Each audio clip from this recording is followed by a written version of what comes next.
Bonsoir et bienvenue sur le plateau de l'Esprit des Lettres, cette émission consacrée aux livres de religion et de spiritualité. Merci de votre fidélité. C'est la limite, j'en profite quand même pour vous souhaiter une très bonne année.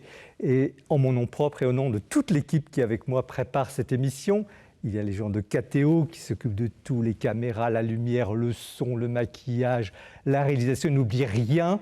Il y a les gens du Jour du Seigneur qui coproduisent cette émission et puis la Procure, ce réseau de librairies qui nous accueille chaque mois dans son établissement parisien, place Saint-Sulpice à Paris. Donc au nom de toute cette équipe, très bonne année, une année qui commence quand même un peu mal, dans le chaos, dans la confusion. Et justement, les trois livres dont nous allons parler ce soir, avec les trois auteurs qui nous font l'amitié et l'amabilité de venir, vont éclairer la crise que nous traversons. Le premier livre va dresser une sorte de panorama sur cette crise qui est avant tout intellectuelle. Nous allons voir pourquoi. Le second livre va nous dire qu'il est possible d'être heureux. Oui, vous avez bien entendu, il est possible d'être heureux. Et puis le troisième livre va nous raconter une histoire extraordinaire qui montre combien les chrétiens, dans les sociétés et dans les situations les plus difficiles, peuvent faire quelque chose, peuvent apporter quelque chose à la société. Trois livres très différents, comme d'habitude, passionnants, mais qui vont nourrir cette soirée de l'Esprit des Lettres, du numéro de janvier 1er de l'année. Chantal Delsol, bonsoir. Bonsoir. On ne vous présente pas, vous êtes une philosophe politique bien connue, vous êtes professeur émérite des universités, membre de l'Académie des sciences morales et politiques. Vous revenez sur ce plateau avec un essai, je dirais, au laser, pour parler comme les jeunes, sur l'évolution de nos sociétés occidentales. Au laser parce que c'est un livre lucide, sans concession, sur l'individualisme envahissant, le règne de l'ego, des minorités, la domination du sentiment, du ressentiment, du subjectif, de l'émotion, tout ça au détriment de la raison, de la communauté, de l'universel. Ce livre s'intitule « Insurrection des particularités », il est édité au Cerf, et il fait suite d'ailleurs à un livre que vous aviez publié en 2020, qui s'appelait « Le crépuscule de l'universel », qui justement décrivait ce mouvement inquiétant. Cet ouvrage, il est exigeant, mais il est salutaire parce qu'il éclaire la confusion actuelle, ce chaos dont je parlais à l'instant, cette fameuse culture woke dont on parle tant et qui est un symptôme de ce malaise. Isolde de Cambrenac, bonsoir. Vous êtes donc une jeune auteure et on est très heureux de vous recevoir. C'est votre premier livre. Vous êtes docteur en théologie de l'université de Fribourg en Suisse et vous êtes prise de passion pour saint Thomas d'Aquin. Alors saint Thomas d'Aquin, ça fait un peu peur comme ça, mais c'est un moine dominicain, théologien, philosophe et théologien, qui a né en 1225, mort en 1274. Et vous exprimez cette passion dans ce premier livre. On est heureux aussi, à ce titre, de recevoir et d'encourager les jeunes auteurs. C'est aussi l'esprit de cette émission, et vous le savez. Donc ce livre s'appelle « Heureux comme Dieu ». Heureux comme Dieu, vous allez nous dire ce que cela veut dire. Le bonheur selon saint Thomas d'Aquin, donc chez Desclés de Brouwer.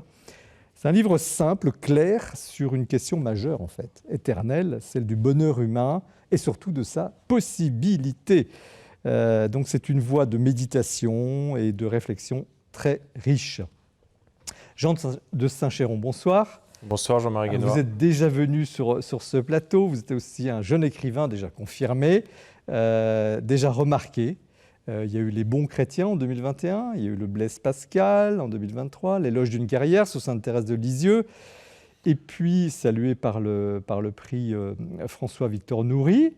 Et voici Malétroit chez Grasset, Vie et mort, c'est le sous-titre d'une résistante mystique, à savoir Yvonne Aimée de Malétroit, une religieuse qui a vécu dans cette ville de Bretagne, dont l'étonnante vie épouse à la fois celle des plus grandes mystiques de l'Église catholique, mais aussi celle des plus héroïques résistantes de la dernière guerre. Vous racontez cette aventure avec une verve qui renouvelle le genre un peu des biographies pieuses. Donc c'est à la fois une curiosité, une source et un régal de lecture. Donc 3 livres très différents, très riches les uns les autres, qui éclairent justement sans concession, sans naïveté, avec espérance, la période que nous traversons. Nous commençons l'émission comme chaque mois en allant retrouver un des libraires de la Procure, Mathilde Mailleux, qui nous présente ce mois-ci l'actualité du libraire.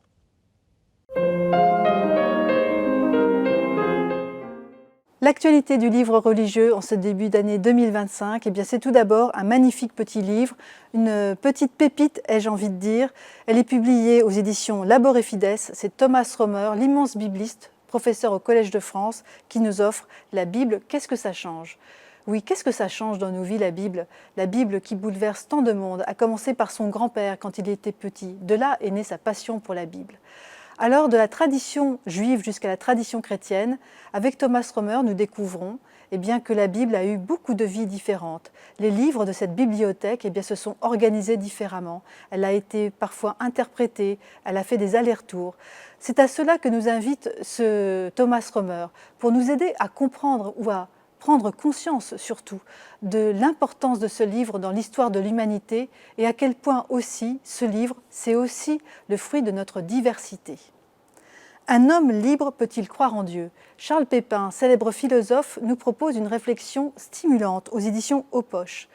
Si l'homme est libre de croire en Dieu, alors s'il croit en Dieu, s'il décide de croire, d'avoir la foi, perd-il sa liberté pour autant ? Eh bien, c'est ce postulat qui est ici interrogé avec l'aide de 3 philosophes qui sont ici convoqués, que sont Kant, Sartre et Vatimo. Une réflexion que j'ai trouvée extrêmement revigorante.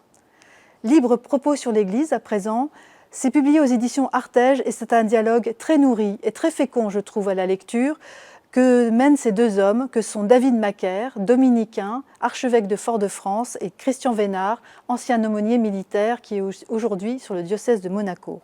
Alors il s'empare des questions brûlantes qui agitent l'Église, depuis la crise des abus jusqu'à la souffrance des prêtres, sur l'avenir aussi des prêtres, mais aussi l'avenir de l'Église de France, et aussi un point que j'ai trouvé extrêmement intéressant, celui de la communication dans l'Église. Un dialogue plein de fraternité, mais plein aussi de vigueur, vous allez le découvrir, un livre que j'ai trouvé extrêmement intéressant. Spiritualité à présent avec le pape François et cette sortie mondiale, Espère, publié aux éditions Albin Michel, un livre, il faut vraiment le dire, c'est un livre de grande spiritualité. Il revient sur son parcours personnel, sur son histoire familiale, sur sa vocation sacerdotale, jusqu'à l'élection sur le siège de Pierre, mais aussi, surtout, le pape François nous invite à relire nos vies à l'aune de cette espérance qui est le cœur de la foi chrétienne. Etty Hillesum, à présent, une autre grande figure spirituelle qui est si aimée de notre librairie, Judith Kohlmeyer, propose aux éditions du Seuil une magnifique et ample biographie sur Etty Hillesum, une femme que nous aimons beaucoup, mais que nous connaissons mal. C'est la première grande biographie de cette ampleur qui est publiée en France aujourd'hui. Et puis enfin, pour terminer, La famille catholique, une analyse très passionnante que mène Olivier Landron sur l'évolution de la famille catholique depuis le XIXe siècle en France. C'est publié aux éditions du Cerf, à travers le mariage pour tous, mais aussi la contraception, le divorce. La famille catholique a connu énormément de soubresauts, elle a évolué, et c'est ce que nous invite à découvrir Olivier Landron. Merci Mathilde pour ce tour d'horizon toujours très nourri en début d'émission. Nous commençons avec le livre de Chantal Delsol, Insurrection des particularités aux éditions du Cerf. Une première question, Chantal Delsol, le titre, parce qu'il n'est pas évident. L'insurrection, on voit ce que ça veut dire. Les particularités, qu'est-ce que cela signifie ? Oui, j'ai expliqué dans l'introduction que j'aurais voulu, au départ, j'avais voulu appeler ce livre quelque chose comme l'insurrection de l'idiot. Parce que l'idiotesse, c'est vraiment le particulier, celui qui tourne autour de lui-même. C'est vraiment le mot. Mais je me suis dit, ça va avoir l'air d'une histoire de clown, en fait, parce que l'idiot, c'est... Oui, un peu provoquant. Pour moi, c'est pas le stupide, mais ça aurait pu vouloir dire ça. Finalement, j'ai repris le mot particularité, qui me paraît plus basique, mais... Que dénoncez-vous ? ne sais même pas si c'est de la dénonciation, en fait. C'est juste une description pour moi, qui d'ailleurs n'est pas si désespérante qu'on peut l'imaginer, parce que je suis pas si pessimiste. Mais c'est simplement la description de la conséquence de la chute de l'universel que j'avais essayé de décrire dans le livre précédent.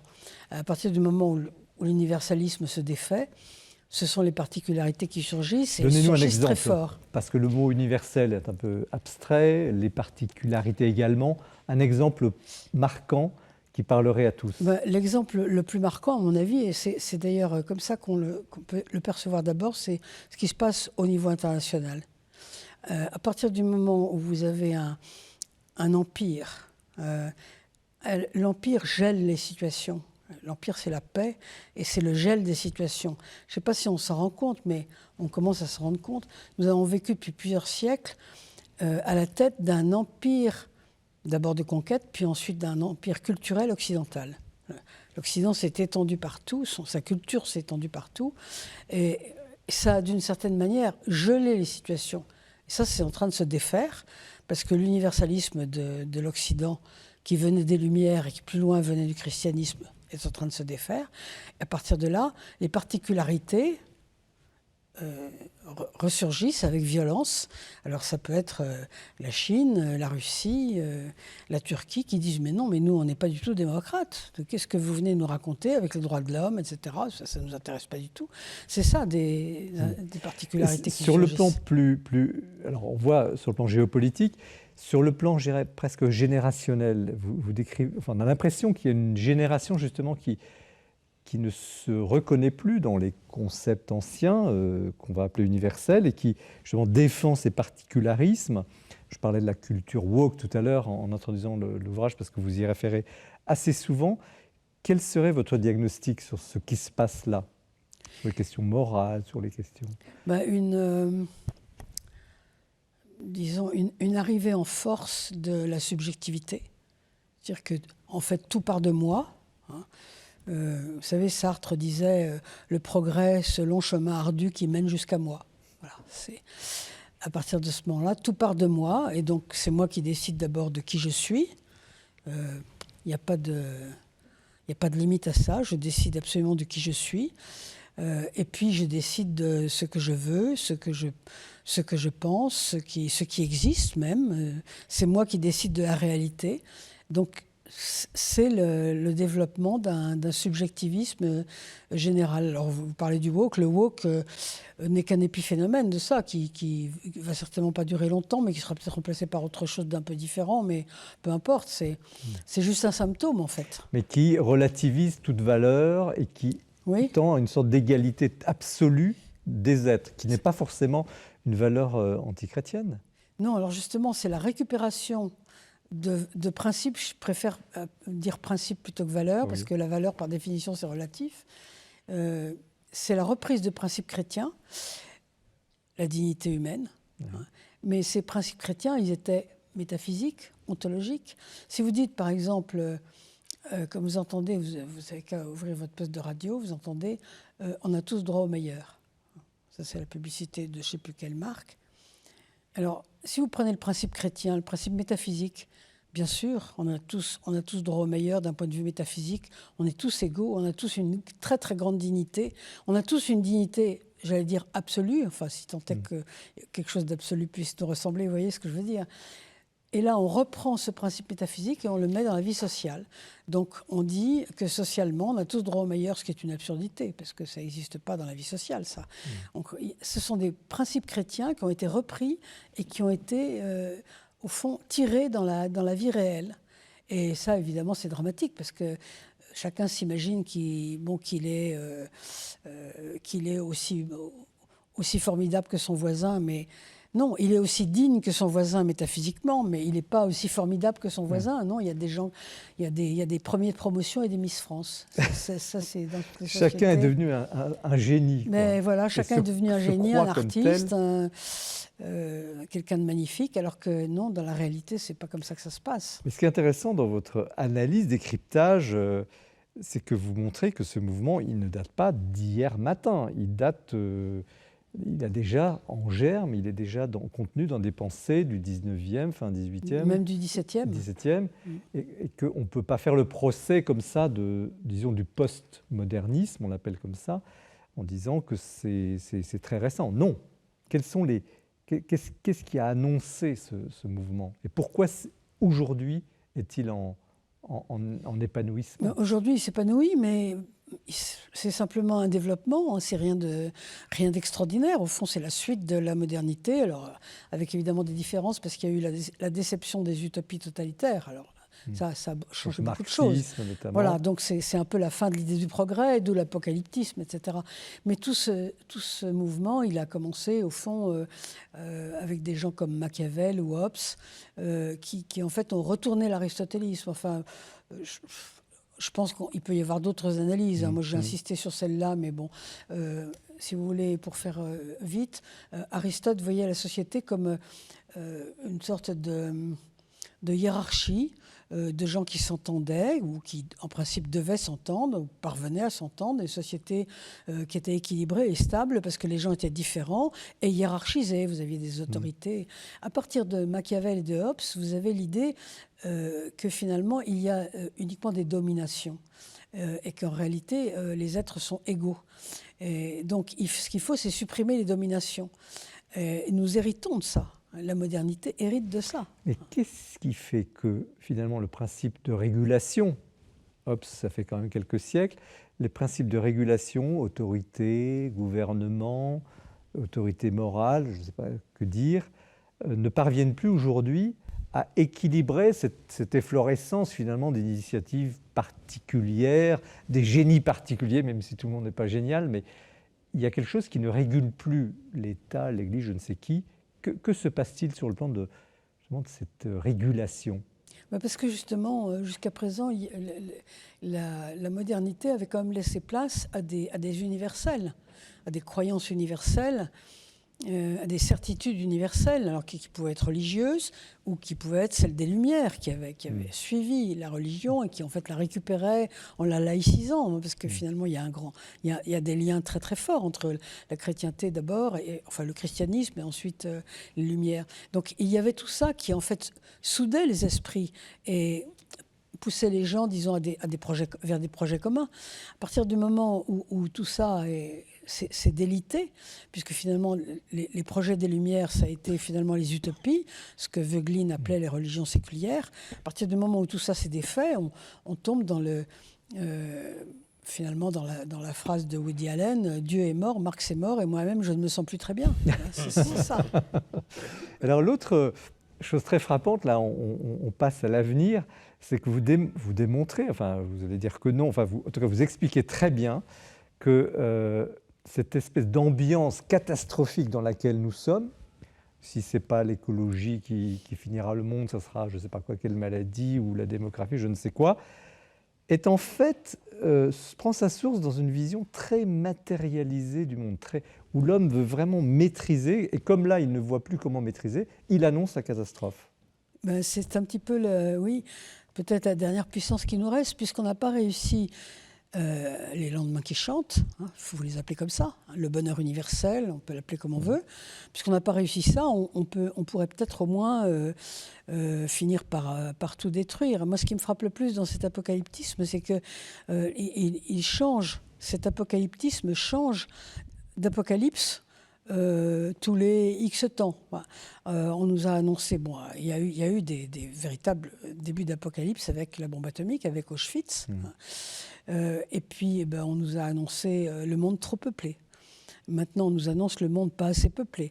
On nous a annoncé le froid universel qui allait nous transformer en glaçon général. Il y avait même eu la une de je ne sais pas quel point ou Express à une époque. Maintenant, c'est le réchauffement. Autrement dit, je pense que si vous voulez, la bombe, elle n'est pas dans la rue, elle est dans la tête. Vous voyez, parce que quand on vous annonce une apocalypse différente tous les 10 ans, c'est un peu angoissant. Ça signifie que l'apocalypse est là. Oui, mais alors justement, comment, sans encore une fois tomber dans l'illusion ou dans certaines... Ça ne veut pas dire qu'il n'y a pas des risques réels, naturellement. Mais comment garder... je pose la question avec le mot espérance, mais encore une fois sans spiritualisme ou mysticisme déplacé.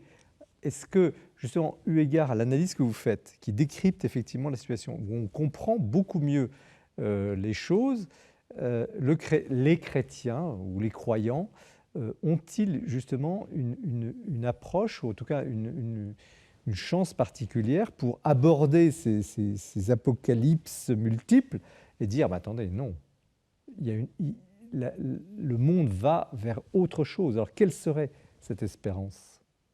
Je pense que, moi, je suis quand même très frappée de voir des gens jeunes qui me disent on ne va pas avoir d'enfants, on ne fait pas d'enfants dans un monde pareil. Terrible, vous aussi, vous devez l'entendre tout le temps. Hein. Et ça, c'est impressionnant. Actuellement, je suis en train de travailler sur Saint-Augustin. Il faut se souvenir que Saint-Augustin avait un ami qui s'appelait Orose, qui venait d'Hispanie. Vous savez, l'Empire était grand. Hein. Un ami, plutôt un disciple. Et Augustin se disait, il faut arrêter avec cet apocalyptisme qui est finalement mortifère. Et donc, il faut montrer aux gens que le monde a toujours été terrible. On était à quelle époque ? Alors ça, c'est le début du 5e siècle. Et Orose, c'était pour ainsi dire spécialisé dans les malheurs. C'était un type assez triste. Un prophète et de malheur. Il avait l'habitude de décrire les armées qui détruisent les villes, les vols, les viols, les choses épouvantables. Et Augustin lui avait demandé de lui dresser une liste de tous les malheurs historiques pour les mettre dans la cité de Dieu, pour dire aux gens, écoutez, arrêtez de vous plaindre. Il s'est passé ça et ça et ça dans l'histoire. Et je pense que nous, on aurait intérêt à dire à ces jeunes qui ne veulent pas d'enfants parce qu'ils disent que le monde n'a jamais été aussi affreux, dire mais attendez, regardez un peu ce qui s'est passé avant, mais vous aimeriez avoir le choix entre Auschwitz et les goulags ? Enfin, écoutez... Vous le dites très bien également. Il faut quand même... Une dernière question avant de donner la parole à nos invités. Qu'est-ce qui vous a mis en route vraiment ? Il y a eu le premier livre sur le crépuscule de l'universel, quasiment le tome 2, Insurrection des particularités. Qu'est-ce qui, au fond, en vous, a déclenché ce besoin d'écrire, d'expliquer ? Vous ne dénoncez pas, c'est vrai que c'est très, à la fois scientifique, c'est très posé, très argumenté. Ce n'est pas un livre militant, c'est un livre de réflexion. Qu'est-ce qui vous a mis en route ? Eh bien, oui, il y a quelque chose de précis qui m'a mis en route, mais c'était déjà il y a longtemps. Je m'étais spécialisée en Antiquité. Vous savez, les thèses duraient 10 ans, et j'avais fait ma thèse sur Antiquité, donc pendant 10 ans, Antiquité. Et puis, après, j'avais travaillé un peu sur le 19e, mais très, très peu. Et à un moment donné, j'avais des enfants adolescents. Et donc, j'écoutais les radios qu'ils écoutaient. J'ai trouvé ça tout à fait incroyable. Ça, c'était dans début des années 90. J'ai trouvé ça tellement incroyable, tellement différent de ce que j'avais vécu, moi, quand j'étais plus jeune, que je me suis dit, il faut que je travaille sur la modernité. Donc, c'est comme ça que j'ai commencé à écrire. D'abord le souci contemporain, puis après une série de livres sur la modernité, et après sur la postmodernité. C'est les enfants qui m'ont éveillée, en fait. En tout cas, merci. C'est un service que vous rendez à la connaissance, à l'intelligence. Jean de Saint-Chéron, vous, comme écrivain, voilà, un homme plutôt de lettres, mais qui aime réfléchir, comment vous recevez, et aussi un homme de sa génération, je crois que vous avez 38 ans, comment vous recevez le livre de Chantal Delsol ?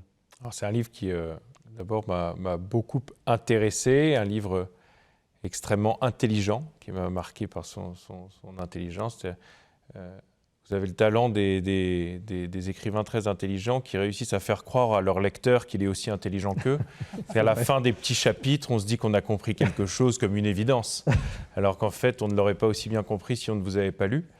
Il y a une chose qui m'a beaucoup marqué également, c'est que, vous devez le savoir, on vous colle parfois une étiquette de conservatrice qui clame que c'était mieux avant. Oui. Mais à l'inverse, vous nous rappelez que précisément, c'était pas mieux avant, que ça a toujours été horrible. On ne fera jamais dire ça, on ne fera jamais dire que c'était mieux avant. Ça m'a beaucoup plu également, ça m'a marqué. Et puis, d'un point de vue plus personnel peut-être, toute la partie que vous développez sur l'ère du scepticisme dans laquelle nous sommes entrés, ce scepticisme qui est le terreau des particularismes, qui est le terreau d'un relativisme, parce que si on ne peut plus être de manière universelle sûr de rien, alors chacun y va de sa vérité, de sa propre vérité, et cette vérité-là repose sur des bases bien peu scientifiques qui sont en particulier, vous parlez de la dictature des ressentis notamment, etc. Ça m'a beaucoup intéressé et fait réfléchir et un peu ébranler, ne serait-ce que par rapport à mon propre livre. À un moment, je tremblais parce que j'ai une posture sceptique dans les livres que je viens de faire paraître. Et donc, ça m'a interrogé sur mon propre rapport à la vérité et à la quête de la vérité. Et puis, bon on y bien. reviendra, Absolument. comme vous dites, ce n'est pas tout à fait le même scepticisme en réalité. Isolde Cambornac, comment vous, à la fois comme de votre génération, théologienne, vous recevez justement ce panorama, cette analyse de ce qui nous paraît être un chaos et qui l'est un peu moins quand on a lu le livre? Effectivement, je dois dire que ce que vous avez écrit fait vraiment écho à une réflexion personnelle, et ma réflexion est très nourrie de la pensée de saint Thomas, qui voit souvent en fait la création comme un tout, et puis une hiérarchie des créatures dans ce tout. Et moi, ça me parle beaucoup, et ce qui m'impressionne aussi, c'est qu'il n'y a pas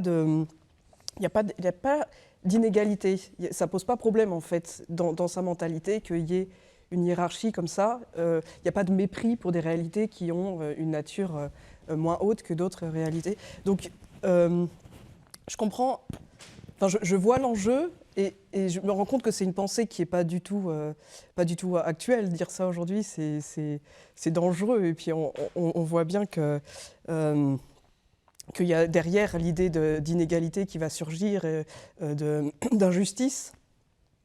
Et pourtant, moi, je me sens un peu dans les deux, c'est-à-dire que à la fois, je comprends le besoin pour les individus d'exister, de se déployer, et en même temps, je comprends aussi le besoin d'un tout. Oui, et je vois que les deux sont difficiles à tenir ensemble, et pourtant, il semble que l'un ne va pas sans l'autre. Alors justement, qu'est-ce qui serait bon? Je pose la question avec le mot « bon » qui est un peu trop générique, mais que retenir au fond de ce que vous décrivez? Vous dites l'égalitarisme, on en a parlé tout à l'heure, mais quelles sont les belles intuitions, les bonnes intuitions? Je pose la question un peu moralisante, mais quand même, quelles sont les intuitions fortes que nous avons peut-être perdues, qui surgissent dans ce chaos? La défense de l'individu contre l'institution, c'est quand même parfois une très belle chose. Regardez les affaires de pédophilie. Ouais. Pendant tellement longtemps, on a soutenu systématiquement les institutions contre les individus qui n'avaient plus qu'à se taire. C'est quand même une bonne affaire aussi. Alors bien sûr, il ne faut pas tomber dans l'extrême inverse, mais on est toujours finalement entre deux feux, nous les humains. On ne peut jamais partir dans un sens ou dans l'autre. Mais là, je pense que c'est salutaire de défendre les individus contre les institutions dans certains cas, il me semble. Jean de Saint-Chéron, qu'est-ce qui serait de bon à... Je voudrais creuser le sillon ouvert par Madame Delsol. C'est qu'il y a les institutions, disons, effectivement fondées, instituées par l'homme et qui sont dotées de plus ou moins de pouvoir légitime ou d'exercer de la violence légitime, mais il y a aussi les institutions qui sont plus diffuses, qui disent moins leur nom, et contre lesquelles également cette lame de fond que vous décrivez avec ses dérives effrayantes vient lutter néanmoins. Enfin, les injustices ou la violence faite aux femmes dans certaines sociétés ou dans certaines mentalités, y compris en Occident, le racisme également. Donc là, évidemment, ce retour-là des particularités, de l'affirmation des femmes ou des personnes victimes de racisme, par exemple, pour prendre les deux exemples les plus célèbres, mais il pourrait y en avoir d'autres, en réalité, part évidemment d'une intention bonne et juste. Le problème, c'est quand cela se transforme en haine, en retournement du réel, en écrasement, par exemple, de tout le masculin comme étant mauvais, ou de toute une société comme étant fondée sur la discrimination raciale, etc. Et là, d'ailleurs, ça produit peut-être l'envers de la médaille, l'inverse, avec le mouvement de balancier de la haine qui se retrouve pointé sur ceux qui étaient peut-être les violents d'hier. Isolde Cambornac, vous retiendriez quoi, vous, de positif dans ce mouvement? Enfin, moi, je retiens surtout personnellement une question: comment tenir ensemble la différence sans que ce soit une injustice. C'est un grand champ de réflexion, et je vous remercie d'avoir plongé là-dedans. C'est toujours compliqué. Mais à quel moment sommes-nous? Chantal Delsol. Là, on vient voilà, on a vu les causes profondes, l'avenir, les points positifs. Quelle est la période apparemment chaotique dans laquelle nous sommes? Comment vous pourriez la situer dans cette quête que vous dites finalement qu'on est humain, on ne sait pas trop où aller, on avance, on est nourri de telle culture, on est confronté à telle situation. Quel serait le moment historique que nous traversons là? C'est un moment de rupture, je pense, très important, parce qu'on s'est défait de la chrétienté, non pas du christianisme bien sûr, mais de la chrétienté, c'est-à-dire du christianisme qui gouverne, parce que c'est ça la chrétienté. Et puis on est en train de se défaire de l'empire culturel occidental, c'est-à-dire en fait de la gouvernance des Lumières, de la gouvernance mondiale des Lumières. Donc c'est un moment où disons, nos croyances les plus importantes sont en train de nous lâcher, ou c'est nous qui les lâchons, on peut dire comme on veut. Et donc, on est en train non pas de tomber dans le néant, parce que ça, je ne crois pas du tout à ça. Pour moi, le nihilisme, c'est le fait de quelques intellectuels, mais ça peut pas prendre toute une société. Donc, on est en train de récupérer d'autres croyances qui sont pour l'instant complètement diverses, et on ne sait pas du tout laquelle va tenir le haut du pavé entre toutes. On ne sait pas du tout ce qui va se passer. Pour l'instant, ça tire à U et à dia partout. On ne sait pas. Alors, il y a des croyances asiatiques qui surgissent. Il y a des gens qui deviennent bouddhistes. L'écologie est une véritable religion qui monte. Oui. Est-ce qu'elle va monter très haut? J'en sais rien. La rupture. Jean de Saint-Chéron, vous êtes à l'aise avec votre christianisme, je peux le dire comme ça. Comment le christianisme peut, justement, dans cette phase d'incertitude, de rupture, apporter quelque chose? Le christianisme a toujours quelque chose à apporter. De toute façon, après, il faut savoir s'il est entendu. Mais en tout cas, moi, je suis assez d'accord, déjà, pour revenir à ce que vient de dire Chantal Delsol. Je suis très d'accord, même avec le fait que je ne crois pas à l'option nihiliste. Et j'aime bien une phrase du cardinal de Lubac, à laquelle je songe souvent, qui est qu'une foi perdue ne peut pas rester longtemps sans suppléance. Et qu'il y a cette espèce de poche de vide, de toute façon. Et cette poche de vide, qu'est-ce que c'est? C'est le sens que tout homme cherche à l'existence qui est la nôtre. C'est-à-dire que s'il n'y a pas de sens, de signification, de toute façon, la vie ne mérite pas vraiment d'être vécue. Ou alors on est réduit à l'état de légumes, ou peut-être de bipèdes voilà, avide. Alors, il y a un beau chapitre sur l'avidité dans votre livre, mais néanmoins, on voit bien cette avidité-là, elle ne peut pas combler le cœur de l'homme qui est trop grand pour les choses du monde. Et ça, pour moi, c'est ça le grand message du christianisme, peut-être qui a traversé les âges. On le retrouve chez Augustin, chez Thomas, chez Pascal. L'homme est trop grand pour être rempli d'autre chose que de Dieu. Peut-être que le rôle du christianisme, c'est de réussir à proposer ça aujourd'hui à notre monde. À cette culture du vide. Qui ne sait plus ce qu'est Dieu ou qui est Dieu, justement. Ce qui nous fait une remarquable introduction et passation pour le livre dont nous allons parler maintenant, d'Isolde de Combronac, Heureux comme Dieu. Merci à Chantal Delsol pour cette insurrection des particularités. Il nous faudrait des heures, mais le livre, pour en parler, parce que le livre est extrêmement riche, extrêmement dense, aux éditions du Cerf.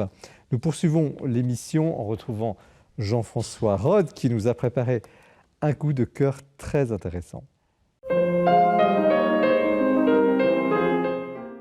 Mon coup de cœur ce mois-ci est un livre déjà signalé par Mathilde Mailleux le mois dernier, Le Tour de la foi en plus de 80 histoires, par le père Nicolas Rousselot aux éditions Jésuites. Et je partage entièrement son éloge. C'est un livre plein d'humour, plein de finesse, plein de profondeur. Nicolas Rousselot est responsable de l'église Saint-Ignace à Paris, et il a souvent remarqué, comme beaucoup, que l'attention pouvait disparaître pendant une homélie. Mais qu'elle était souvent rattrapée quand celui qui parlait racontait une histoire ou déployait une métaphore. Donc, on dit toujours, le proverbe dit toujours, une image vaut 1000 mots. En tout cas, il a essayé d'expliquer les grands thèmes de la foi avec 80 anecdotes, histoires et quelquefois même quelques blagues.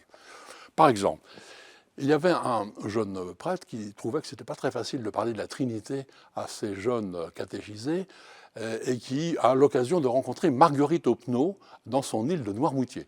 Alors il va la trouver, il lui pose sa question, elle éclate de rire et lui dit « Mais mon père, ouvrez donc la fenêtre, s'il vous plaît ». Et à ce moment-là, le vent de la mer commence à rentrer. Il dit « Maintenant, ouvrez la porte ». Alors évidemment, immense courant d'air qui fait voler tous les papiers. Et voilà ce qu'elle lui dit. La fenêtre représente le cœur grand ouvert du Père. La porte ouverte représente le cœur du Fils qui est entré chez nous. Quant à l'Esprit, il est le souffle qui traverse la pièce. Et nous, chrétiens, nous sommes au milieu, entraînés par ce courant. La vie chrétienne n'est autre que de vivre dans ce courant trinitaire. Alors le jeune prêtre dit qu'il n'avait jamais oublié évidemment cette leçon, mais avouez que comparaison n'est pas raison, d'accord, mais que cette image reste un peu dans notre tête et dans notre cœur et nous donne, comme on dit, du grain à moudre. Autre exemple, deuxième et dernier exemple. Quand le cardinal Suenens a été nommé cardinal, toute la Belgique l'a félicité, le roi lui-même, mais il disait ce qui m'a le plus touché, c'est le geste d'un de mes amis qui a été porter un grand bouquet de fleurs à ma mère. Et il dit, je me suis souvent servi de cet exemple-là quand je discutais avec les protestants sur la place de Marie, accordée à Marie par les catholiques.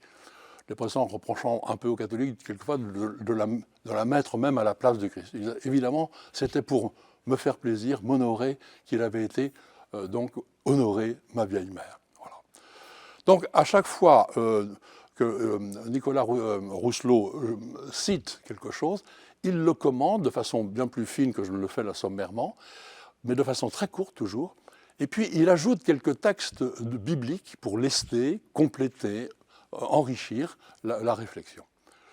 Juste pour terminer, un conseil de lecture. Évidemment, il ne faut pas lire les 80 histoires à la suite, il faut plutôt en prendre une ou deux. Comme il y en a 80 et qu'arrive un temps qui est défini par 40 jours, vous me voyez venir.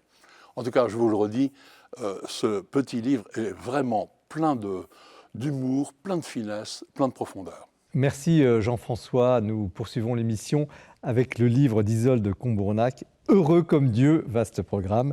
Le bonheur selon saint Thomas d'Aquin aux éditions des Clés de Brouwer. Alors, Isolde de Combournac, peut-être, comme vous êtes là, vous êtes une jeune auteure, c'est votre premier livre, on a envie de savoir qui vous êtes un petit peu plus, disons. Alors, qui êtes-vous au fond ? Vous vous êtes présentée comme théologienne, mais qu'est-ce que vous faites dans la vie ? Qu'est-ce qu'on fait quand on est théologienne ? On peut faire beaucoup de choses. Pour ma part, j'ai un métier qui n'est pas directement lié à la théologie, puisque je gère des bases de données, mais la théologie est vraiment une passion, et en particulier la théologie de saint Thomas d'Aquin. Elle me nourrit beaucoup, et je trouve que les idées font du bien, me font du bien, en tout cas elles m'ont fait du bien, elles continuent à me faire du bien, c'est pourquoi c'est toujours important pour moi de continuer à me former. Et puis autant que possible de transmettre aussi, parce qu'elles m'ont fait du bien, j'espère qu'elles feront du bien. Vous transmettez de manière très particulière, dites-nous un mot quand même sur votre aventure de... J'essaye de transmettre de la manière la plus accessible possible, parce que je trouve qu'il y a une richesse dans cette pensée qui est accessible à tous. Mais vous transmettez via... Alors oui, vidéo. Exactement, via YouTube en particulier, et les réseaux sociaux, enfin sur Internet en tout cas. Vous avez une chaîne Oui, tout à fait. J'ai J'ai une chaîne YouTube qui s'appelle Isolde C, où je parle de saint Thomas d'Aquin, où j'aborde un point ou l'autre de sa pensée. Alors, deux questions. Qui est saint Thomas d'Aquin, en quelques mots, parce que tout le monde ne le connaît pas, et d'où vous vient cette passion pour ce théologien du XIIIe siècle, philosophe et théologien du XIIIe siècle? Donc saint Thomas d'Aquin, c'est un religieux dominicain du XIIIe siècle, qui est en fait une grande figure dans l'Église catholique, parce qu'il a beaucoup écrit, en particulier la Somme de théologie, où il y a énormément d'idées, de réflexions qui ont par la suite nourri la théologie de l'Église. Et alors personnellement, je l'ai rencontré, pour ainsi dire, à Toulouse. J'ai eu la chance d'habiter à Toulouse et puis d'être à proximité de ses reliques et puis de pouvoir en entendre parler par les dominicains de Toulouse. Et puis, peu à peu, j'ai commencé à le lire et puis, je ne saurais pas trop comment dire, ça m'a fascinée. C'était pas toujours évident au début, parce que c'est vrai qu'il a une écriture qui est pas, enfin, qui peut sembler un peu ardue, comme quand on apprend une nouvelle langue. Au début, c'est difficile de rentrer dedans, et peu à peu, en le lisant, on rentre dans sa pensée et je le relis toujours avec joie en découvrant. Donc c'est un bonheur pour vous, saint Thomas d'Aquin. Ah oui, bah oui. Alors justement, Oui. heureux comme Dieu, quel titre quand même, vous avez osé. D'où tirez-vous cette phrase? Je dois dire que c'est l'éditeur qui a une idée de génie et que je trouve extraordinaire parce que on avait discuté un petit peu effectivement du titre et cette idée est excellente parce que on ne pense pas forcément à Dieu d'abord comme un être heureux et qui veut nous faire partager son bonheur. Tout simplement. Et pourtant, on parle de bienheureux. Le bonheur est quand même une notion qui est souvent présente dans le vocabulaire chrétien. Et c'est vrai qu'on aurait pu vous attendre. Il y a d'ailleurs pas mal de livres qui sortent un peu en ce moment sur ce thème-là, la question de Dieu. Finalement, revient un peu à une question fondamentale. Dieu existe-t-il? Ça revient dans le débat. Mais vous dites d'entrée de jeu, heureux comme Dieu, le bonheur, selon saint Thomas d'Aquin, ce bonheur. Vous allez nous dire comment on y accède, mais vous le rendez, en tout cas, on a l'impression que c'est possible, accessible. Alors racontez-nous, comment est-ce qu'on devient heureux comme Dieu, pour simplifier? Alors le bonheur chez saint Thomas, juste pour situer les choses, il le situe au tout début de la partie de la Somme de théologie qui va traiter de ce qu'on appelle la morale. Mais l'idée, c'est que tout commence par la fin, c'est-à-dire qu'en fait, saint Thomas d'Aquin vise le but. Quel est le but de la morale? C'est de rendre heureux. Donc c'est une notion fondamentale, c'est la notion de base qui va de pair avec l'idée du chemin de l'homme vers Dieu. Donc quand on avance vers Dieu, on avance aussi vers notre bonheur. Et saint Thomas explique ce qu'est ce bonheur, le bonheur ultime qui est la béatitude et comment on y accède. Est-ce qu'il y a un mode d'emploi du bonheur? Alors, on aurait aimé quand même des questions très techniques et pratiques sur le bonheur. Malheureusement, chez saint Thomas, c'est pas tout à fait sa manière de parler. Et pourtant, il y a pas mal d'éléments. Alors, quels seraient les conseils que vous pourriez ce soir nous dire sans non plus nuire à la lecture de livres? Ceux qui nous regardent, évidemment, liront le livre avec profit. Mais quels seraient, vos conseils pour être heureux? Selon saint Thomas d'Aquin. Exactement, que j'ai expérimenté aussi. Alors je peux en témoigner aussi en ayant fait l'expérience. Saint Thomas parle du fait que Dieu se manifeste à travers le miroir des créatures. Et en contemplant les créatures, en admirant les créatures, il parle souvent du philosophe et du théologien, il reprend ça d'Aristote, il en parle en disant qu'il est celui qui admire et de son admiration, il cherche.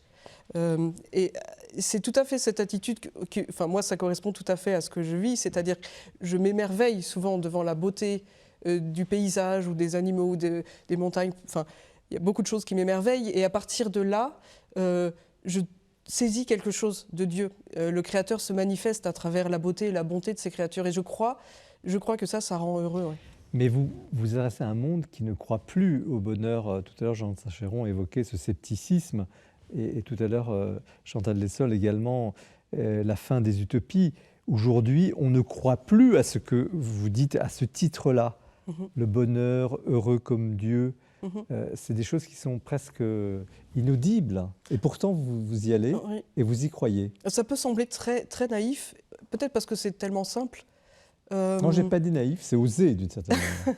Oui, et en même temps, c'est accessible. C'est-à-dire que si on demande aux gens est-ce qu'ils ont un souvenir heureux ou un moment de leur vie qui les a mis un peu hors du temps et dans une espèce de joie indescriptible, souvent c'est un moment de contemplation. Souvent les gens parlent d'un moment de contemplation. Donc on peut vraiment être heureux? Je crois que oui. Saint Thomas dit que, en tout cas, tout le monde veut être heureux. On ne peut pas ne pas vouloir être heureux. Ça, c'est une chose qui est certaine. En revanche, chacun met ce qu'il veut derrière l'idée de bonheur. On va chercher le bonheur dans une chose ou l'autre et on peut être déçu. Ce qu'il dit, par contre, c'est que si on cherche le bonheur dans le bien ultime qui est Dieu, alors là, on ne peut pas être déçu. Et alors à ceux, encore une fois, je repose un peu la question aux grands sceptiques, à ceux qui, soit par déception, pas forcément par idéologie, ont été tellement marqués par la vie, marqués par des épreuves, ne peuvent plus y croire à ce bonheur. Quel serait votre conseil? Vous avez parlé tout à l'heure de la contemplation. Quel serait le conseil pour des gens qui nous regardent et qui sont éprouvés, parfois dans leur chair ou dans leur famille, dans toutes ces situations terribles de la vie? Qu'est-ce que vous pourriez leur dire? Waouh. Je me sens pas vraiment à la hauteur de leur dire quelque chose, mais enfin, peut-être de manière très modeste, je dirais simplement, peut-être qu'une attitude de réceptivité devant ce que les choses ont à nous dire, parce que Dieu se manifeste aussi à travers les gens et aussi la beauté des choses. Peut-être que simplement une attitude de réceptivité peut nous être pour nous une porte vers le bonheur, au moins goûter un petit peu de cette beauté. Il y a une chose aussi, et on va bientôt poser la question à nos invités sur votre livre, qui est frappante, c'est qu'on a l'impression que l'Église catholique, en tout cas dans sa prédication habituelle aujourd'hui, ose assez peu aborder cette question du bonheur, de cette joie de Dieu. On est dans des choses assez lourdes. Assez... Ouais. C'est dommage, je le regrette aussi. C'est une réflexion que j'ai aussi, je me dis, Saint Thomas situe la vie spirituelle comme un chemin d'un point de départ à un point d'arrivée. On part de là où on en est avec nos faiblesses, nos misères, et puis le point d'arrivée, c'est ce bonheur qu'on peut trouver en Dieu. Et souvent, on avance en regardant d'où on part, c'est-à-dire tous les péchés, tout ce dont on doit se délester. Et pourtant, c'est dommage parce que la prédication devrait d'abord porter sur le point d'arrivée, où on va, et à partir de là, on avancera nécessairement dans le bon sens et on va se délester de tout ce qui nous empêche d'avancer. Je regrette aussi qu'on n'en parle pas assez. Et c'est à ce moment-là qu'on est heureux. Parce que le bonheur, comme vous le décrivez, ça pourrait être le bonheur à la fin, mais oui. Le bonheur dans la vie présente. Au moins en parler, au moins de parler de ce désir du bonheur, d'essayer de le chercher, de parler de la foi aussi comme quelque chose qui mène vers le bonheur. C'est assez simple, mais pourtant c'est rare, malheureusement. Je regrette qu'on n'en parle pas plus. Ouais. Jean de Saint-Chéron, vous êtes sensiblement de la même génération. Est-ce qu'on a peur du bonheur dans l'Église catholique? Est-ce qu'aujourd'hui, avec tout ce qui s'est passé, est-ce qu'on ose encore parler de ces sujets-là? Être heureux, déjà prononcer le mot heureux, on vous soupçonne tout de suite de naïveté, etc. Comment vous recevez ce travail et cette intention d'Isolde Combrenac de communiquer cette voix thomiste mais intéressante? Déjà, je me réjouis beaucoup qu'effectivement, il soit rappelé, par exemple par le biais de ce livre, que non seulement l'Église catholique, vous me parlez de l'Église catholique à l'instant, mais la foi chrétienne, en tout cas, promet le bonheur, affirme que le bonheur non seulement est possible, mais existe et est vécu par certains, ceux qui sont dans la béatitude céleste. Ici-bas, on peut en parler, c'est peut-être un petit peu plus compliqué, mais néanmoins, il y a déjà un début ou des prémices peut-être. On peut goûter quelque chose du bonheur. Néanmoins, je crois qu'il est aussi excellent de rappeler que toute la tradition chrétienne se tient éloignée de l'optimisme. Le bonheur n'a jamais été présenté comme allant de soi, comme une évidence accessible à tous, quelles que soient les circonstances, ou sans grand effort, et surtout sans Dieu. Ça fait écho à ce que j'essayais de dire tout à l'heure, mais c'est vrai que depuis Saint-Augustin jusqu'à Pascal et même jusqu'à Péguy, si on veut pousser la grande tradition catholique jusqu'à Péguy par exemple, ou au-delà, tous ces guides, en tout cas, ces grandes figures, ces phares dans la nuit, qu'ont été ces grands penseurs, ces grands philosophes, ces grands écrivains, sont toujours revenus au fait que fondamentalement, l'homme n'est pas heureux. C'est une phrase de Péguy, ça. Dans une page éblouissante de Clio, il dit que la grande découverte de l'homme de 40 ans, c'est que nul homme sur Terre n'a jamais été heureux. Et pourtant, ça qui est extraordinaire, écrit Péguy, cet homme de 40 ans a un fils de 12 ans et il n'a qu'une idée en tête, c'est que ce fils soit heureux.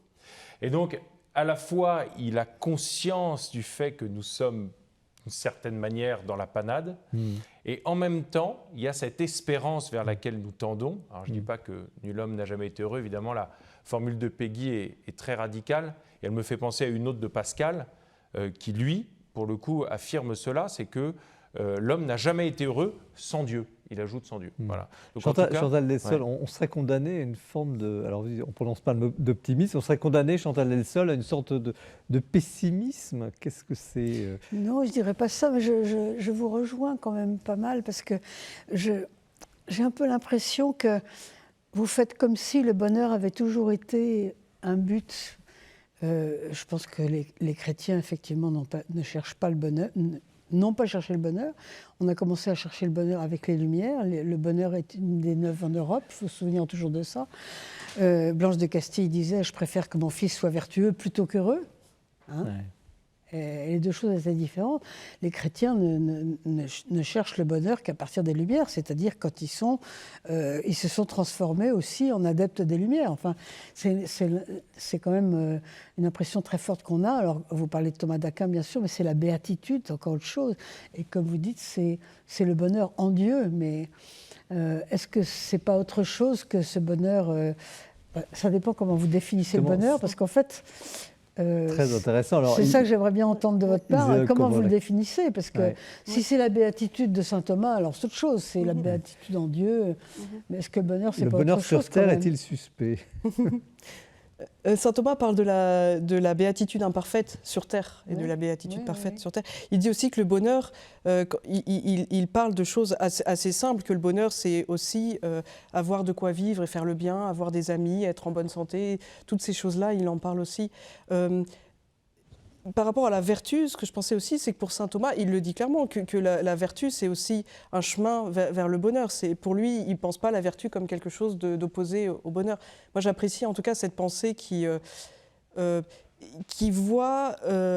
alors, ce n'est pas dit en ces termes, parce que c'est assez moderne de le dire comme ça, mais qui voit un épanouissement humain ou un déploiement des facultés, ou passer de la puissance à l'acte en termes un peu techniques de saint Thomas, mais il y a vraiment l'idée que l'être humain doit se déployer dans toutes ses facultés, et que c'est le chemin vers la béatitude parfaite ou imparfaite. Parce que je me rappelle maintenant un passage, je crois que c'était Chakrabarti, ou un auteur indien, me semble-t-il, qui venait de découvrir le bonheur occidental, l'idée de bonheur en Occident. Il disait, mais c'est incroyable, jamais on n'aurait pensé à ça. Nous, la vie est un devoir difficile. Enfin, c'était pas un chrétien. Hein, excusez-moi, mais Aristote, quand même, avait évoqué la question du bonheur.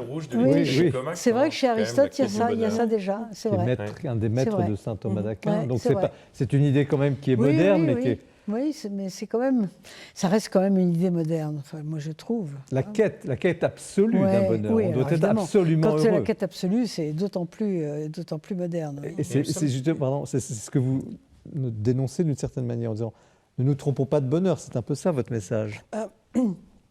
Ce que dit aussi saint Thomas quand il se pose la question de ce qui peut... ce qu'on peut chercher comme bonheur, est-ce que le bonheur c'est dans la gloire, est-ce que c'est dans le pouvoir? Alors il passe un peu, vous reprenez cette distinction dans le livre. Justement, ce qu'il dit, moi ce que j'apprécie aussi, c'est qu'il dit jamais ça c'est mal et le bonheur c'est Dieu, et puis voilà, il dit c'est bien mais c'est pas suffisant, c'est-à-dire qu'en fait on va forcément être déçu au bout d'un moment et qu'on va chercher quelque chose d'autre. Au fond on n'est pas assez ambitieux tout simplement dans le bonheur. Si on veut vraiment trouver quelque chose qui soit capable de nous combler sans qu'il y ait une contrainte qui soit associée, on peut le trouver qu'en Dieu, parce que c'est le bien parfait. Jean de Saint-Chéron? Non, simplement, effectivement, je me souviens, c'est mes vieux souvenirs de lecture de l'Éthique à Nicomaque, avec Aristote ouvre le livre comme ça, que toutes les actions des hommes n'ont pas d'autre sens que la quête du bonheur. Et alors, il annonce qu'il va nous aider à essayer de définir ce qu'est le bonheur que les hommes cherchent. Et dans mon souvenir, Aristote, à la toute fin du livre, moi j'avais été un peu déçu, je reconnais, c'est qu'il dit que le bonheur se trouve dans l'exercice de la faculté intellective de l'homme. Et on comprend qu'en fait, le bonheur pour Aristote, c'est de philosopher avec ses amis. D'une vie vertueuse, quand même, d'une vie équilibrée. Oui, mais la vertu... Au sens ancien, grec, voilà, oui. C'est la perfection de l'exercice de l'intellect humain, ça c'est le bonheur pour Aristote. Peut-être que c'est parce qu'il a cherché le bonheur avec ses seuls moyens humains aussi.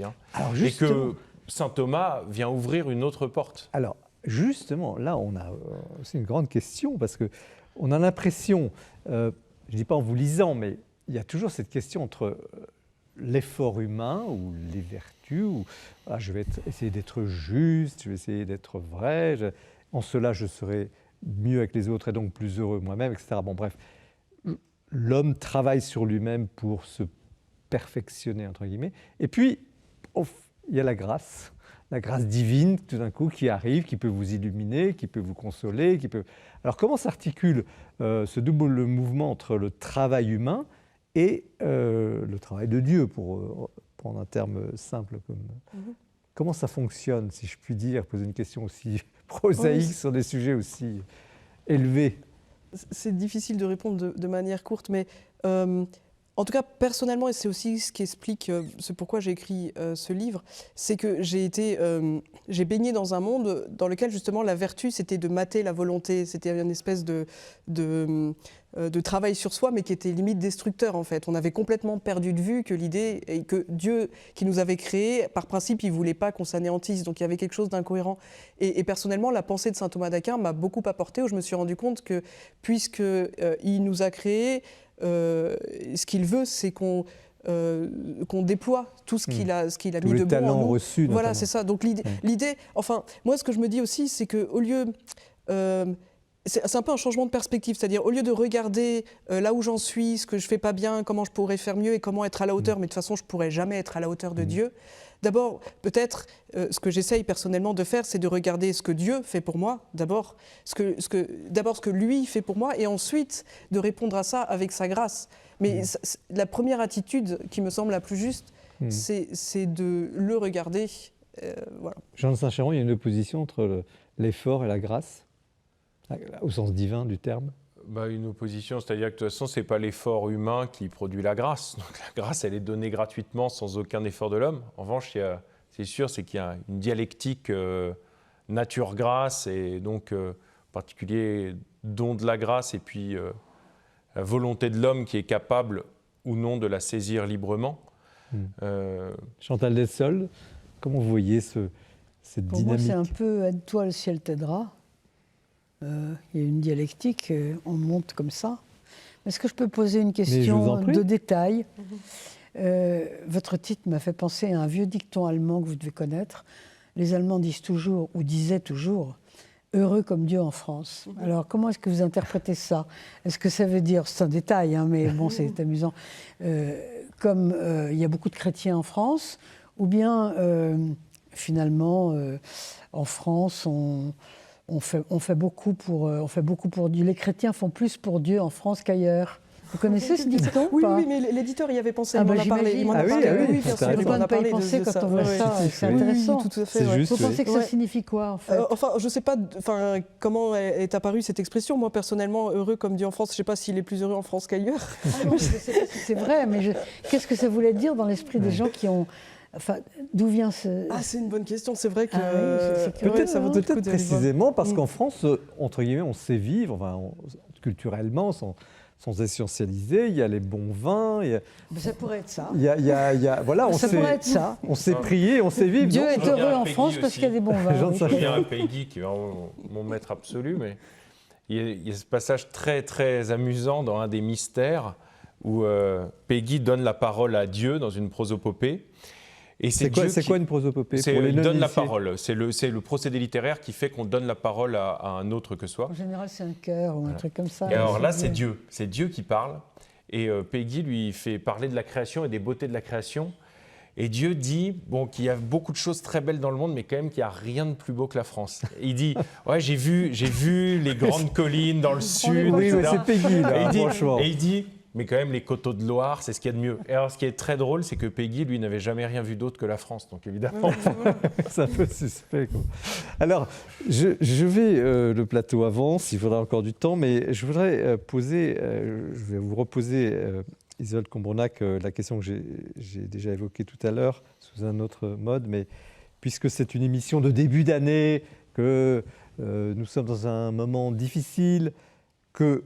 La vie est difficile pour beaucoup et qui nous regardez également. Je sais que vous aimez cette émission aussi pour l'esprit que nous essayons de donner et à travers les livres qui nous sont proposés. Quel serait, et là je pose la question successivement à chacun qui voudra répondre, le conseil que vous donneriez dans une période comme nous traversons aujourd'hui pour, entre guillemets, être heureux? Je ne dis pas comme Dieu, mais en tout cas sortir de cette espèce de lourdeur, de pesanteur dans laquelle on a l'impression que nous sommes totalement englués. Et pourtant, qui commence? Moi, je pense qu'il faut absolument essayer de prendre distance, au lieu de se laisser enfermer dans des discours terribles, dans des discours de désespoir, d'apocalypse.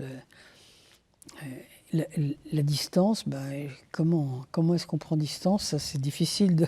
On peut lire, ça aide à prendre distance. Oui, on peut lire des livres, on peut Ouais. réfléchir, on peut écouter des gens, essayer de se sortir d'un rail dans lequel on est, essayer de regarder un peu ailleurs. Une forme de sagesse. Jean Il faut Chasseron. absolument prendre distance, je crois. À moins qu'on soit englué dans des problèmes tellement énormes que ce soit pas possible, mais moi c'est ce à quoi j'ai pensé tout de suite aussi, c'est lire des grands livres, lire des grands romans en particulier, ce serait mon conseil. Un grand roman, précisément, nous fait prendre distance avec notre propre vie déjà. Oui, c'est vrai, c'est vrai. Et puis, Vous avez raison. l'avantage de la grande littérature aussi, c'est que souvent, quand elle est vraiment de qualité, c'est toujours drôle. Alors, un exemple, donnez-nous des conseils de lecture. Pas Don Quichotte, par exemple. Donc, Lire Don Quichotte, je pense qu'effectivement, ça permet d'aller mieux. vous avez le mot de la fin sur ce plateau. Nous parlerons tout à l'heure du livre de Jean de Saint-Chéron, restez bien avec nous. Donc, Isolde de Combrenac, dans ce marasme, si vous aviez un mot, un conseil pour aider chacun à aller un peu mieux, ça serait quoi? Moi, je dirais que le pire est déjà arrivé.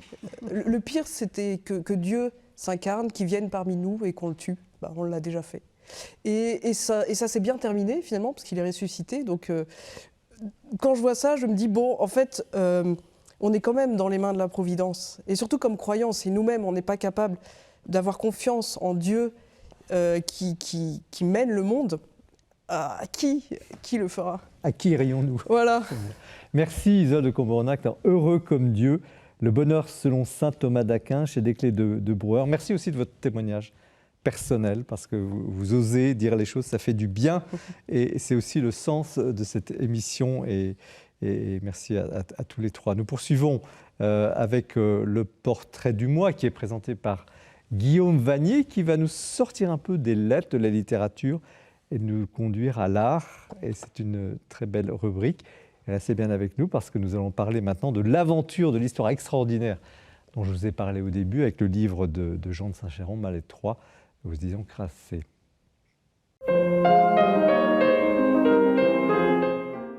Une fois n'est pas coutume, le portrait que je vous propose ce soir n'est pas celui d'un écrivain, même s'il porte le nom d'un écrivain, mais celui d'un artiste, un peintre, un sculpteur, âgé de 37 ans, Augustin Frizon-Roche, qui est actuellement à l'honneur par une exposition au Collège des Bernardins jusqu'à la fin du mois de février, une exposition incontournable. Alors Augustin Frizon-Roche est un démenti vivant à tous ceux qui disent que l'art sacré, l'art chrétien contemporain n'a plus de valeur, qu'on manque d'inventivité, de créativité. Au contraire, son œuvre vraiment de toute beauté, de toute qualité, montre que cet art chrétien est encore très vivant dans notre pays. Son œuvre est présentée dans 2 livres, tous 2 publiés aux éditions Klingsink. D'abord Augustin Frizon-Roche avec des textes de Stéphane Barsac qui montre la première partie de son œuvre avec une dominante d'animaux, de végétaux, de mythologie, avec son style qui lui est propre, un style empreint de poésie, même d'onirisme, et qui va vraiment marquer toute son œuvre. Et puis le 2e livre, en mêmes éditions, Épiphanie, avec une très belle préface de Christiane Rancé, qui explique vraiment l'esprit de son travail et de son œuvre, montre son travail vraiment chrétien, à la fois l'exposition des Bernardins, et puis aussi son ornementation de la cathédrale de Saint-Malo, qu'il effectue depuis 2020. Alors pour présenter le style d'Augustin Frizon-Roche, je voudrais prendre une comparaison avec la Lectio Divina. D'abord parce que ces œuvres sont empreintes de la Bible, des récits bibliques, de la symbolique biblique, l'Épiphanie, Cana, l'Apocalypse, les récits de la Genèse.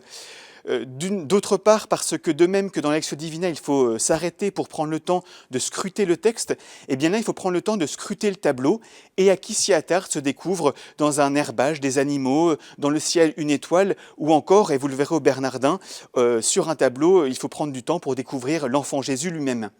Et puis 3e point, ce sont des œuvres qui invitent à la méditation, au recueillement. Et j'ai vu au Bernardin des gens prendre une chaise, s'asseoir pour passer vraiment du temps, de longues minutes devant ces tableaux et entrer en méditation, en recueillement. Voilà donc un artiste à découvrir de toute urgence, qui nous rappelle, comme tant d'écrivains reçus sur le plateau de l'Esprit des Lettres, qu'il est toujours possible d'allier la foi et la beauté. Merci Guillaume Vanier pour cette présentation qui nous change un peu du monde littéraire. Les livres, c'est aussi la création artistique. On avait une très belle émission en décembre avec Notre-Dame à ce sujet. Nous poursuivons l'émission avec Jean de Saint-Chéron, Mal 3, un titre intrigant chez Grasset. Avant d'entrer dans le vif du sujet, j'ai une question quand même. Je vous présente comme écrivain, jeune écrivain, déjà remarqué, mais dans la vraie vie ou dans la vie civile, que faites-vous ? Qui êtes-vous ? J'ai eu une fille, j'ai eu le bonheur je suis père de famille depuis 3 mois et demi maintenant. Félicitations. Ça, ce dont je suis le plus fier. Et pour subvenir aux besoins de cette petite fille, je travaille à l'Institut catholique de Paris auprès du recteur. Voilà. Et puis j'écris des chroniques dans le journal aussi tous les lundis. Quel journal ? Dans la Croix, pardon. Alors, vous écrivez aussi des livres. Vous écrivez quand même, j'ai cité tout à l'heure en introduisant l'émission plusieurs livres. Racontez-nous, comment êtes-vous arrivé à Malétroit, donc en Bretagne, sur les traces de cette sœur, donc Yvonne Aimée de Malétroit, à la fois mystique et résistante. Vous allez nous raconter tout ça en quelques mots, mais comment vous êtes arrivé là ? Diverses réponses possibles. D'abord parce que c'est pas très loin de la maison de mes beaux-parents en Bretagne, comme je l'ai dit au début du livre. Mais bon, ce serait un peu court, parce qu'il y a d'autres lieux qui sont pas très loin de la maison de mes beaux-parents. Ça ne suffit pas pour aller à Malétroit et en faire un livre.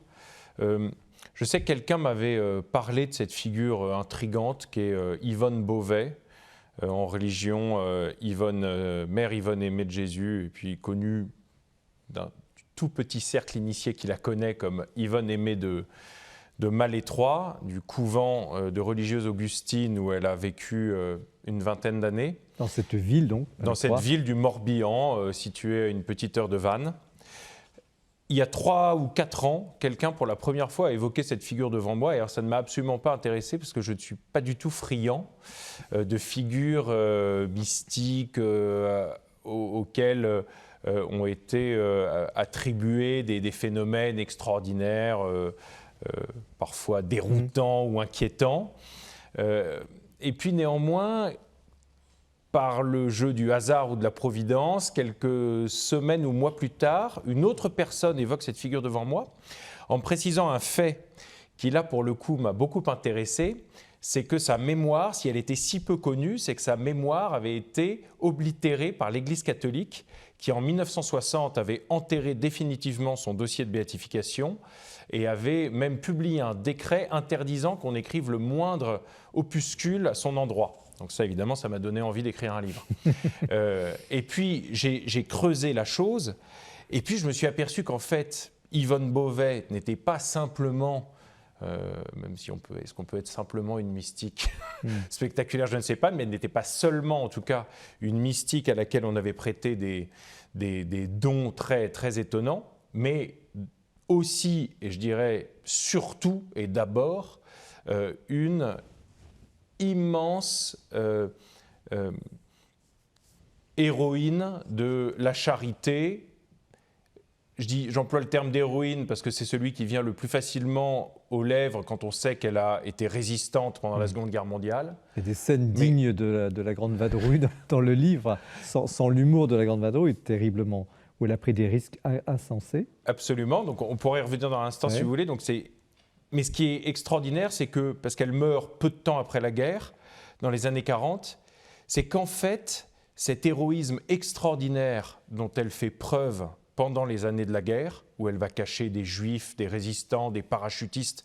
Et effectivement, là, il y a des scènes dignes de la Grande Vadrouille, parce que même une fois, il y a une descente de la Gestapo, elle n'a pas le temps de faire autrement pour cacher 2 pauvres parachutistes blessés qui sont à l'infirmerie. Et du coup, elle les déguise en religieuses. C'est extraordinaire, elle les met en prière au cœur. Donc ça, c'est merveilleux, en se disant que les Allemands n'iront pas les chercher jusque-là. Et ça marche, bien sûr. Mais c'est que ça, c'est aussi l'aboutissement d'une vie qui est livrée à la charité depuis le début. C'est-à-dire que dans toute son enfance, son adolescence, elle a un amour absolument débordant, une compassion immense pour tous les souffrants qu'elle croise. quels qu'ils soient, où qu'ils soient, et quelle que soit leur souffrance d'ailleurs, que ce soit la pure misère matérielle ou la misère morale par exemple, et elle se met à leur service de manière très concrète. C'est une figure extraordinairement pragmatique. C'est la première partie du livre d'ailleurs, de sa vie, où vous racontez qu'elle s'évade. Voilà, c'est une petite bourgeoise de milieu bourgeois, elle Paris s'évade 17e, dans les qui traverse les bidonvilles. fortifs pour aller nourrir des familles de misérables à Bobigny, derrière les anciennes usines d'eau but de Billancourt, en prenant des risques énormes. Hein. Elle est agressée à plusieurs reprises, elle tombe sur des alcooliques qui lui jettent des bouteilles au visage, enfin, c'est extraordinaire. Et comme elle n'a pas le droit de travailler parce que ça dérogerait, et puis en plus elle n'est qu'adolescente, elle se débrouille pour aller faire des ménages sous un faux nom avec un fichu sur la tête et des grosses lunettes. Elle se déguise, c'est extraordinaire, dans le quartier des Ternes. Pour faire de l'argent. Pour gagner de l'argent, pour acheter du charbon, qu'elle va donner du lait, des paquets de lendemain. tabac qu'elle va distribuer le lendemain aux pauvres. Comme elle avait beaucoup de talent, elle donnait aussi, par exemple, des récitals de piano dans les petits salons mondains du XVIIe. Cette fabuleuse personne, deuxième partie du livre, elle veut devenir religieuse et on n'en veut pas. Elle veut devenir religieuse. Et pourquoi veut-elle entrer à Malétroit ? C'est ça qui est intéressant. Alors, elle arrive à Malétroit parce qu'elle est malade et qu'on l'y envoie en convalescence, précisément parce qu'à côté du couvent de Malétroit est attachée une clinique.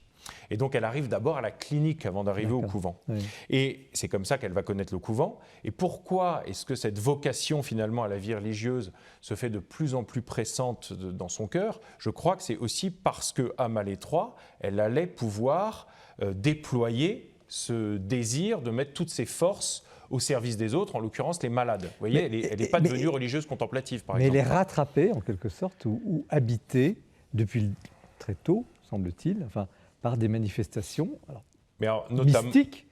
Alors, racontez-nous. Alors, il y a des choses très bizarres dans sa vie qui moi-même, m'ont mis assez mal à l'aise quand j'ai découvert le récit de sa vie au tout début. Hein. On voit qu'il y a des choses, d'ailleurs... Des exemples. Par lesquelles elle est proche de Sainte Thérèse de Lisieux au tout début. C'est que notamment, le lendemain de sa première communion, alors qu'elle n'a que 9 ans, elle écrit une lettre d'amour au Christ avec son propre sang.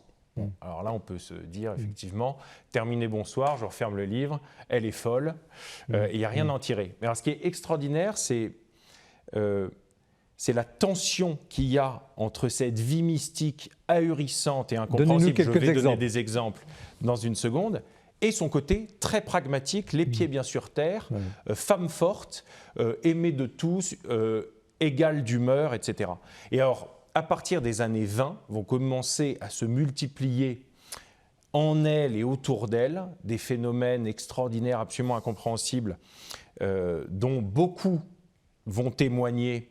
Il y a énormément de témoignages concordants, très troublants, de personnes dont on n'a pas réussi à établir qu'elles s'étaient mises d'accord pour avoir un discours commun sur des faits ahurissants, donc bilocation, pouvoir être dans 2 endroits à la fois. Donc là, par exemple, tout simplement, il y a des témoins qui attestent que tel jour, à telle heure, Yvonne Beauvais était à tel endroit, et puis d'autres qui mettent leurs mains à brûler qu'elle était à 250 km en train de faire autre chose. Et alors, il y a tellement de témoignages concordants, ce serait arrivé une fois, on se dit c'est une hallucination, mais c'est arrivé tellement de fois avec des témoignages de personnes tellement diverses et ne se connaissant pas que, bon, c'est troublant. Il y a également la participation à la Passion du Christ, mystérieuse, que l'Église reconnaît comme étant une grâce mystique possible, puisque et saint François d'Assise et sainte Catherine de Sienne, dans l'histoire de l'Église, ont été reconnus comme stigmatisés. Padre Pio aussi. Padre Pio n'a pas été reconnu comme stigmatisé par l'Église. C'est ça qui est amusant. D'ailleurs, au XXe siècle, l'Église est beaucoup plus méfiante. À l'époque de la légende dorée, on peut elle a eu admettre des manifestations, sœur et alors, Yvonne. sœur Yvonne Aimée a été stigmatisée, oui, des centaines de fois. Il y a des récits extraordinairement étonnants. Le premier récit qu'on ait de stigmatisation a lieu à Paris, après un déjeuner, alors que voilà, deux dames pieuses sont en visite chez elle et vont dans sa chambre pour prendre congé parce qu'Yvonne s'était retirée et les 2 dames parlaient avec sa mère. Et elle la trouve quasiment agonisante sur le sol de sa chambre, les paumes rougies, etc. Comment ce cocktail extraordinaire, vous venez de décrire et qui est raconté vraiment de façon passionnante dans le livre, entre cette mystique, on peut le dire, même si elle n'est pas reconnue comme telle par l'Église, et puis cette héroïne de la guerre, vous avez cité cette anecdote célèbre de ces parachutistes déguisés en religieuses dans le chœur, comment ce cocktail n'a pas donné lieu, comment l'Église n'a pas salué, reconnu cette vie incroyable, rare, effectivement, mais qu'est-ce qui s'est-il passé? Où est le blocage? Alors ça, alors mon livre est un récit, comme vous l'avez dit, donc je raconte son histoire, mais quand même un récit précédé d'une petite introduction d'une quinzaine de pages, dans laquelle j'essaye d'affronter la question que vous posez. Et alors je formule des hypothèses. Ce qui est sûr, c'est qu'au XXe siècle, l'Église a eu particulièrement peur des miracles.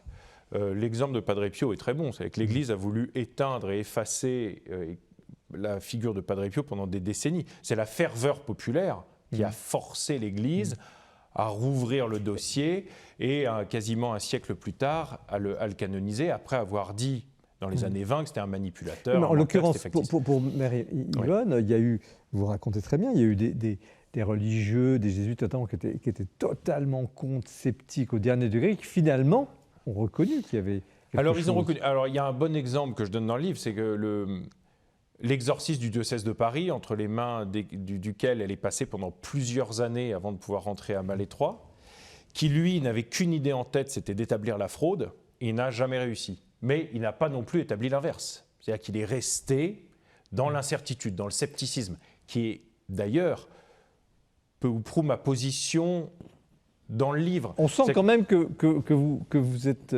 enfin, vous finissez par être admiratif. Vous êtes quand même interpellé. Je suis ébloui par la figure d'Yvonne Beauvais, par son héroïsme, son courage, sa charité absolument débordante. Je suis fasciné par ce qu'on a raconté des phénomènes mystiques qui ont entouré sa vie. J'ai souvent du mal à y croire. Par moments, je suis d'un coup... je m'étonne moi-même à être convaincu par une bilocation dans le métro parisien, mais je me demande si je ne suis pas dans une nouvelle d'Edgar Poe ou de Borges. Donc il y a quelque chose, effectivement, de tellement déroutant. Et en même temps, pour revenir à votre question, l'Église, pourquoi est-ce que l'Église a peur des miracles? Alors, je le dis vite, hein. Évidemment, l'Église croit au miracle du Christ dans l'Évangile, mais pourquoi est-ce que l'Église a peur de ce genre de manifestation? Alors je pense qu'au XXe siècle, l'Église a eu peur de perdre la face aussi devant le scientisme ambiant. Et c'est ridicule que de croire que des fleurs peuvent sortir de la bouche d'une bonne sœur. Bon. Alors, du coup, anecdote que vous racontez, oui. Une autre. On préfère jeter un voile pudique sur ces histoires invraisemblables, mais pas seulement. Je pense que l'Église se méfie également, et à bon droit, des centaines, pour ne pas dire milliers, de manipulateurs, de faussaires ou de faux mystiques qui ont effectivement inondé l'histoire de l'Église. Saint Jean de la Croix, ce titre. Depuis des siècles. Saint Jean de la Croix qui dit... Saint Jean de la Croix qui dit « Sur 10 phénomènes mystiques, 9 sont faux et le 10e est mal interprété ». Chantal Latsou, c'est pas poussé un peu loin le scepticisme quand même? Moi, personnellement, je suis très sceptique, donc je comprends. Mais je comprends que l'Église fasse très attention, parce que il suffirait de pas grand-chose à ce moment-là pour qu'elle soit tout entière prise en faute. Il suffirait que l'Église croit en un miracle et qu'on puisse démontrer qu'il n'y avait pas de miracle pour qu'on y voyait tout le reste est faux derrière. C'est un peu comme les histoires d'Apocalypse dans les premiers siècles. Vous aviez toujours des types un peu fous, des chrétiens un peu fous, il y en a toujours eu, qui disaient l'Apocalypse c'est dans 12 ans. Et à ce moment-là, l'Église a commencé à dire mais arrêtez, parce que dans 12 ans, s'il ne se passe rien, tout est foutu pour nous. C'est la honte. Donc je pense que c'est Isabelle Cambronda, comment sur ce point-là, cette frilosité de l'Église, cette prudence, frilosité, on peut la qualifier de différentes manières, face au sacré, au miraculeux, au merveilleux, au fantastique. Comment vous le... en l'occurrence, est-ce bien appliqué? Je me dis qu'écrire un livre sur ces sujets-là aujourd'hui, c'est périlleux, surtout que l'Église, elle est vraiment guettée de toutes parts. Le moindre dérapage va être sanctionné et c'est parfois très bien. Mais justement, c'est vrai qu'on remet beaucoup de choses en cause. Ouvrir une nouvelle porte, c'est remettre encore des nouvelles choses en cause. Et pourquoi pas? Mais c'est vrai qu'à ce moment-là... ça interroge sur les outils qu'on a aujourd'hui pour traiter ces questions-là. Je ne sais pas quels sont les outils actuels qui permettraient d'avoir un regard plus... D'ailleurs, comment avez-vous travaillé? Parce que les données, elles sont écrites, objectives, c'est des documents. On peut toujours mettre en cause l'observateur, mais en attendant... Oui, soit tout le monde a menti pendant 40 ans, y compris les foules de témoins non coordonnés qui ont tous menti en même temps, ou successivement, autour de cette femme, soit il y a un mystère. Mais moi, ce qui m'intéresse surtout, je crois, alors évidemment, j'ai pris aussi beaucoup de plaisir à raconter des histoires de phénomènes miraculeux, spectaculaires, merveilleux, parce que c'est très intriguant et que c'est aussi une matière romanesque. Et c'est la dimension littéraire aussi qui... On ne peut pas dire que vous sombrez dans le roman, si je puis dire. Ça reste quand même un récit d'une vie. Tout à fait. Que vous réinventez un genre. Il y a quelque chose de romanesque, c'est ça que je dis. Oui, voilà. En revanche, effectivement, tout l'enjeu, c'était de verser ni dans l'hagiographie béate, qui prend pour argent comptant tous les témoignages existants, et donc qui se contente d'un récit disant voilà ce qui, ce jour-là, à telle heure, Yvonne Beauvais était à 2 endroits à la fois à 500 km de distance.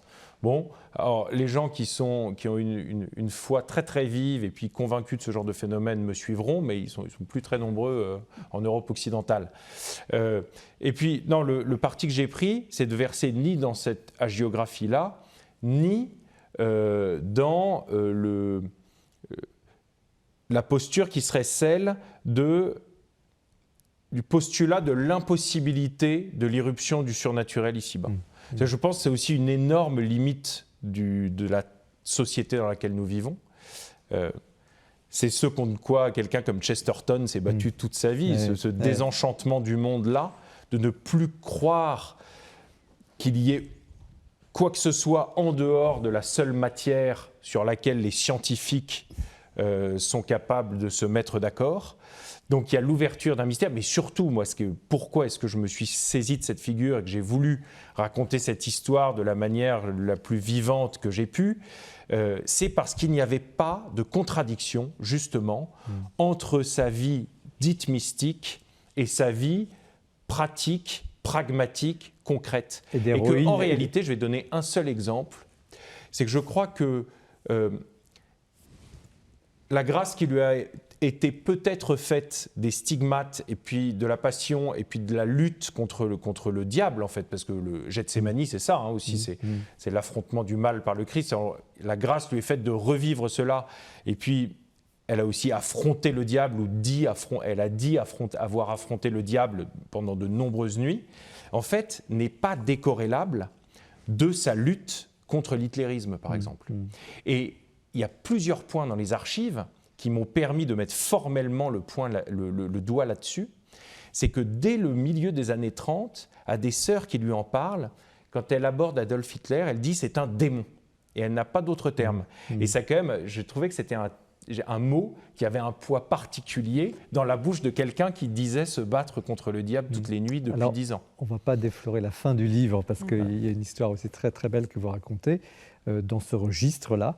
Mais il y a, justement, parce que vous abordez la question du mal, une question que je voudrais vous poser sur justement la question de la souffrance.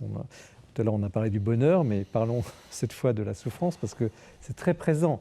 Elle passe d'abord sa vie à aller soigner les plus pauvres, elle embrasse... C'est exactement le lien entre quelqu'un qui a des plaies purulentes. Et bon, vraiment, on se demande si on peut aller aussi loin que ça dans le soin. Et puis après, il y a cette mystique, cette spiritualité qu'elle a de la souffrance. Alors, est-ce que ça, je ne sais pas peut-être vous qui êtes théologienne, est-ce que c'est une époque de la spiritualité qui donnait toute une place au mal, à la souffrance?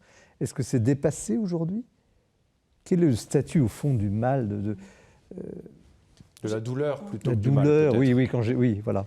Moi, j'ai l'impression effectivement qu'il y a toute une spiritualité qui veut qu'on ressemble à Dieu dans sa souffrance, au Christ crucifié. On serait appelé à nous assimiler au Christ crucifié. On a un peu oublié la deuxième partie, la résurrection. Et je pense qu'aujourd'hui, on est vigilant quand même à ça. On sait que ça a pu faire beaucoup de dégâts. Et heureusement qu'on on ne s'arrête pas à ça et qu'on cherche une autre manière quand même, on cherche autre chose. Et pour autant, Chantal Delsol, est-ce qu'on n'a pas, dans la société que vous décrivez tout à l'heure dans ce livre, dans votre livre, est-ce qu'on n'a pas fini par oublier le poids du mal, la puissance du mal, la puissance de la négativité par une sorte d'irénisme, de tout va bien, tout va aller mieux? Il y a aussi le contraire. On a parfois l'impression que entre Dieu et le diable, il n'y a plus que le diable qui survit. Quand on parle d'Hitler, on a l'impression que le mal avec un grand M existe dans le monde, personnifié, oui, d'abord par Hitler, mais aussi par, actuellement, je ne sais pas, par Poutine pour certains, ou par, etc. Enfin, donc, il y a une espèce de surprésence du mal, je trouve, dans nos sociétés, qui est assez étonnante, quand même. Jean Saint-Chéron. Alors, je voudrais simplement répondre à la question que vous avez posée aussi à Isolde à propos de la douleur. C'est qu'il ne faut pas réduire Yvonne Aimée de Malétroit à un dolorisme.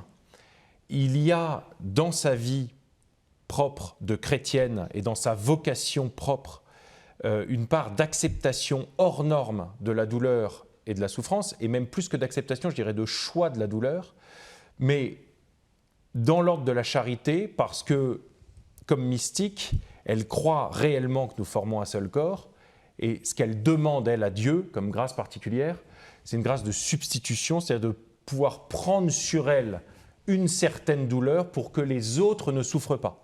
Il n'y a pas d'exaltation de la douleur, il y a une détestation de la douleur, qui est un combat contre de la douleur, mais dans une abnégation absolue, elle préfère souffrir, elle, plutôt que de voir les autres souffrir.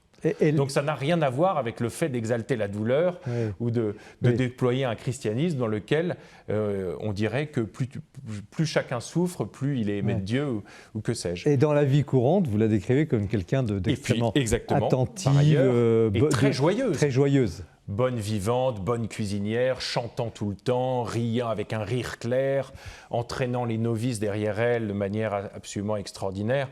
Donc c'est une figure, et la partie douloureuse de son existence était essentiellement cachée, tout comme la partie d'ailleurs mystique, c'est-à-dire qu'on sait que quand elle est morte, l'immense majorité des sœurs du couvent de Malétroit ignoraient tout des phénomènes mystiques qui lui avaient été prêtés dans les années 20.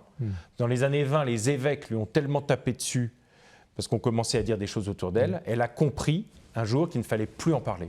Elle a arrêté d'en parler. Une dernière question, le temps a passé trop vite ce soir. Heureusement, ça commence bien l'année, mais malheureusement pour cette agréable conversation, cet échange, je vous remercie tous les trois. Est-ce que votre livre peut-être peut débloquer, c'est peut-être prêter beaucoup d'ambition à ce livre, mais peut débloquer la cause de cette étonnante religieuse, parce que je voulais citer aussi les décorations, elle a absolument tout eu, les plus hautes décorations de France, des États-Unis, d'Angleterre, enfin c'est impressionnant. En tout cas, ce qui est sûr, c'est que c'est une figure qui a été davantage canonisée par la République que par l'Église. Le général de Gaulle est venu la décorer de la Légion d'honneur en personne en juillet 1945. Il avait quand même autre chose à faire. Il se déplace en Bretagne pour aller la décorer. Il se découvre devant elle. Et il lui dit « Ma révérende mère, je vous remercie au nom de la France. Je sais qu'elle a été votre magnifique conduite. » Donc vous voyez, c'est vraiment une résistante très impressionnante. Elle est décorée effectivement par les Américains qui la font venir à l'hôtel interallié pour la décorer quelques années plus tard. Puis par les Anglais, et en 1949, elle sera décorée par le général Audibert, qui était le général de l'armée secrète, donc un des plus grands chefs de la résistance de l'ouest de la France, qu'elle avait caché pendant plusieurs mois à Malétroit. Sans savoir qui il était. Sans savoir qui il était, ou à moitié. Alors, est-ce que l'Église, c'est la dernière question, et vous avez le mot de la fin, peut-être reviendra sur son jugement en faveur d'Yvonne, vous l'appelez Yvonne. Tout ce que je peux dire, c'est que je l'espère. Je l'espère, et je ne sais pas dans quelle mesure le dossier peut avancer plus ou moins vite. Je ne suis absolument pas dans les arcanes du Vatican. Être revisité. Mais en tout cas, rouvert, considéré avec sérieux, en tout cas réhabilité, que sa figure puisse être réhabilitée officiellement au nom de l'Église, ça me semble possible aujourd'hui. Le décret de 1960 est suffisamment loin. Merci Jean de Saint-Chéron pour ce Malétroit, titre un peu intrigant, bref, très simple, mais qui est un peu à l'image de cette personne finalement cachée, qui a un destin extraordinaire aux éditions Grasset. Merci Isolde de Combrenac, Heureux comme Dieu, Le bonheur selon saint Thomas d'Aquin chez Desclés de Breuer. Et merci à vous Chantal Nelson. C'est toujours un plaisir de vous recevoir et vous êtes invité pour votre prochain livre sur Saint-Augustin, où on vous attend l'année prochaine peut-être, Insurrection des particularités aux éditions du Cerf. Je vous avais promis une émission pleine d'espérance. Je ne m'attendais pas à ce qu'elle soit si puissante, mais voyez-vous, on a eu ce soir un très bel échange. J'espère qu'il vous nourrira en ce début d'année, à la fois lucide, effectivement, sans naïveté, mais avec une vision claire sur d'autres dimensions qui aident le quotidien.